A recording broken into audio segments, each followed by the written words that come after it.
Hello, my name is Dennis O'Brien, and I'm a space lawyer. Today I'm going to talk about the Moon Treaty and how it can help humanity return to the Moon in a peaceful and sustainable way. The key is an implementation agreement that supports all private activity while protecting essential public policies. Why do we need this? The answer is in the Outer Space Treaty, often called the Constitution of Space Law. Article 2 of the OST states that outer space, including the Moon and other celestial bodies, is not subject to national appropriation by claim of sovereignty, by means of use or occupation, or by any other means. This prohibition was adopted to prevent a repeat of the Age of Imperialism, when countries with advanced technology battled for world domination, causing centuries of war, violence, and neglect. And it worked fine as long as the only space activity was national governments doing science. But people soon realized that there would be other types of activity, some by the private sector.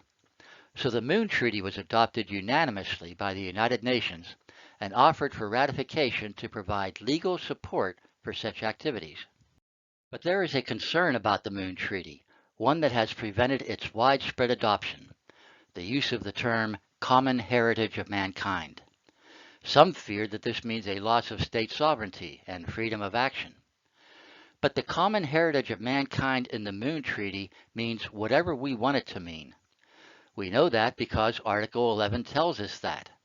The Moon and its natural resources are the common heritage of mankind, which finds its expression in the provisions of this agreement, in particular in paragraph 5 of this article.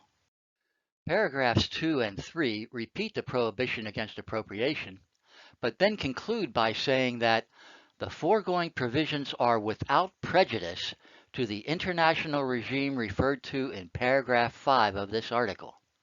And what does paragraph 5 say?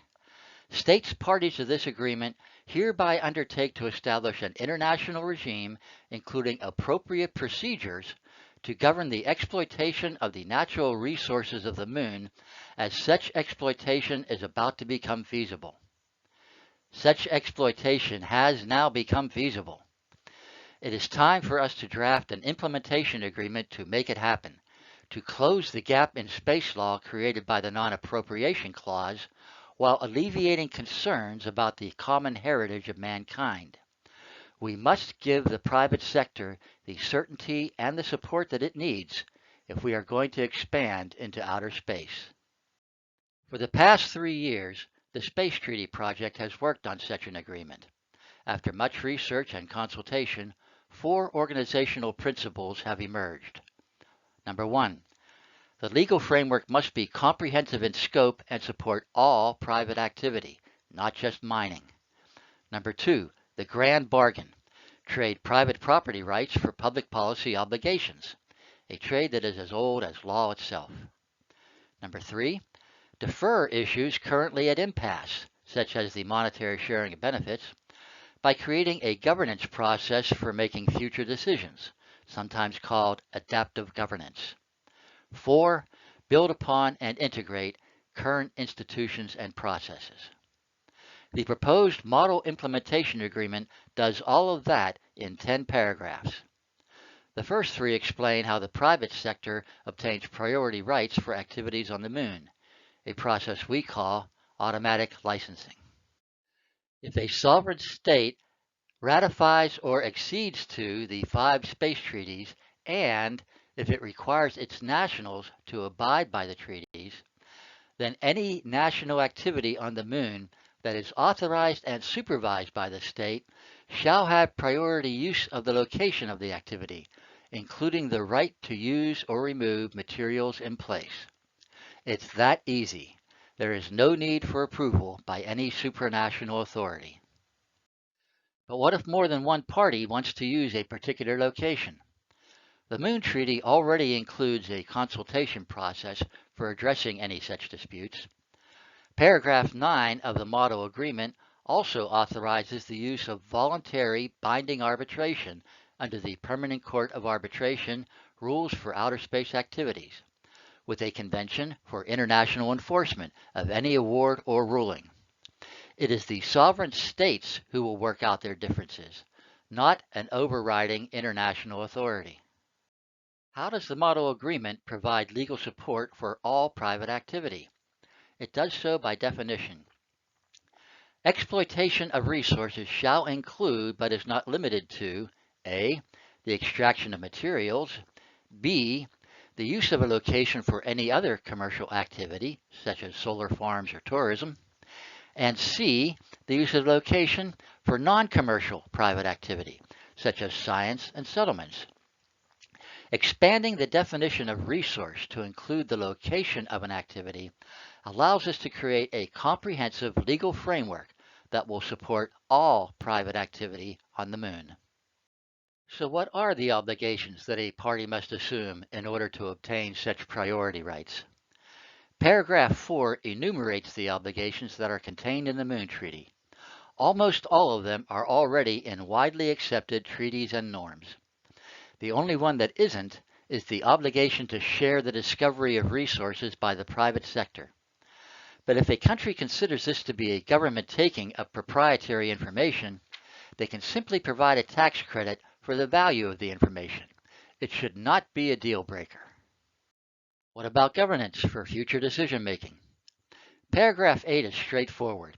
All substantive decisions must be made by the state's parties. The agreement instructs them to create a governance process for making such decisions. This defers decisions that are currently not able to achieve consensus, such as the monetary sharing of benefits of outer space development.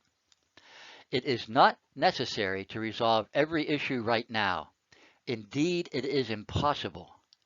But we must provide the best legal framework that we can at this time in order to get things off the ground. How do we build upon and integrate current institutions and processes? Paragraph 6 requires the state's parties to work with non-governmental entities to establish standards and recommended practices, including the protection of historic landing sites.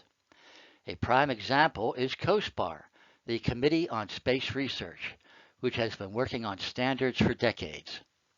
There are also many new organizations that can be folded into the process, such as the Moon Village Association, the Moon Society, and Open Lunar. The model agreement formalizes and empowers such activities. Speaking of sites, what is the controlling law at any given site? In accordance with the OST and the Moon Treaty, the model agreement confirms that the controlling law at any location is the law of the state that authorized and supervises the activity of its nationals there. Paragraph 10 also protects the rights of individuals under the Universal Declaration of Human Rights and the rights of settlements to seek recognition as autonomous or independent states. The rights of individuals and new societies might seem like science fiction, but they are real concerns of present-day people and must be addressed in any international agreement. Otherwise, it will not garner widespread support, and it will fail. At this moment in time, it is space law itself that needs capacity building. The current framework is inadequate, resulting in endless arguments over the meaning of outdated agreements. The time has come to craft a new agreement that will facilitate the peaceful and sustainable development of outer space.